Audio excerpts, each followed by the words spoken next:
How much have the real estate prices in the city of Vancouver actually moved up by in 2023? If you've been watching the news or reading the reports, what you may not know is when they talk about pricing, the numbers that they are referring to are based on the combined sales data of 17 different cities which are covered by the Real Estate Board of Greater Vancouver. Relying on this type of data can be very costly, which is why I have put together this market report video which is specific for the city of Vancouver.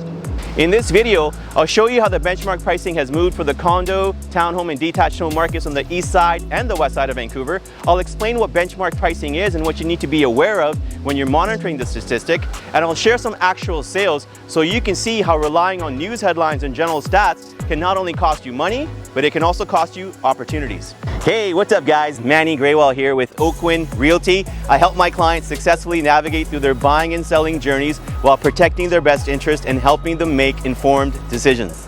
When you read or hear about pricing in the news, what they're usually referring to is benchmark pricing. Benchmark pricing is the estimated value of a benchmark property. A benchmark property is the most common or the most typical property in a given area, and it can be different from one neighborhood to another. Benchmark pricing is calculated using the Home Price Index, which is similar to the Consumer Price Index, both of which are used to measure inflation. So how much have the benchmark prices moved up by for the condo, townhome, and detached home markets in the city of Vancouver in 2023? Let's take a look.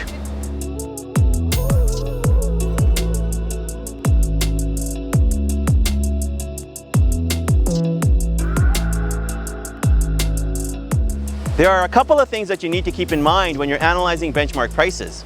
One, just because benchmark pricing is up or down by a certain percentage in a given area, that does not mean that all the properties in all the neighborhoods are up or down by that same percentage. And two, even though benchmark pricing is more reliable than average pricing and median pricing, it should only be used as a tool to identify pricing trends.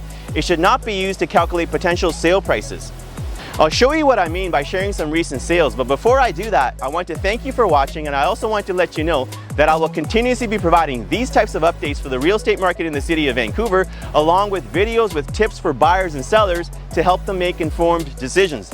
If that's something you would be interested in, please make sure you click on the subscribe button or the follow button. If you are finding value in this video, I would really appreciate it if you can click on the like button or the share button so others like yourselves can also get a chance to see it.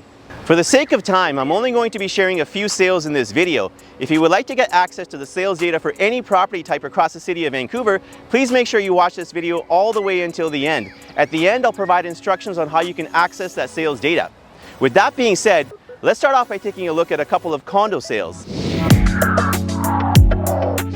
In the neighborhood of Victoria, there was a 1-bedroom, 1-bath unit that sold in 9 days, appreciating in price by approximately 10%.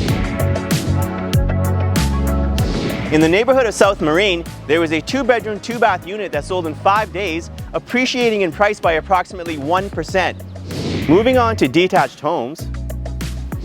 In the neighborhood of Marple, there was a 90s built 3-story home sitting on a 4,000 square foot lot that sold in 11 days without any appreciation in price. And in the neighborhood of Killarney, there was a 50s built bungalow sitting on a 5,700 square foot lot that sold in 5 days, appreciating in price by approximately 20%. I shared these recent sales to illustrate how not all property types and neighborhoods are equally affected by changes in benchmark prices. As you can see, in some instances, there was quite a difference between the appreciation of benchmark prices and the prices of specific properties. Even in instances where that percentage change is small, it can add up to tens of thousands of dollars when we're talking about prices in the city of Vancouver. This is why I always emphasize not to rely on general statistics, news headlines, and averages when making a decision on buying or selling. You should always take a close look at the stats of the neighborhoods and the property types that are the most important and the most relevant to you. Be market wise, monitor what matters so that you can make informed decisions.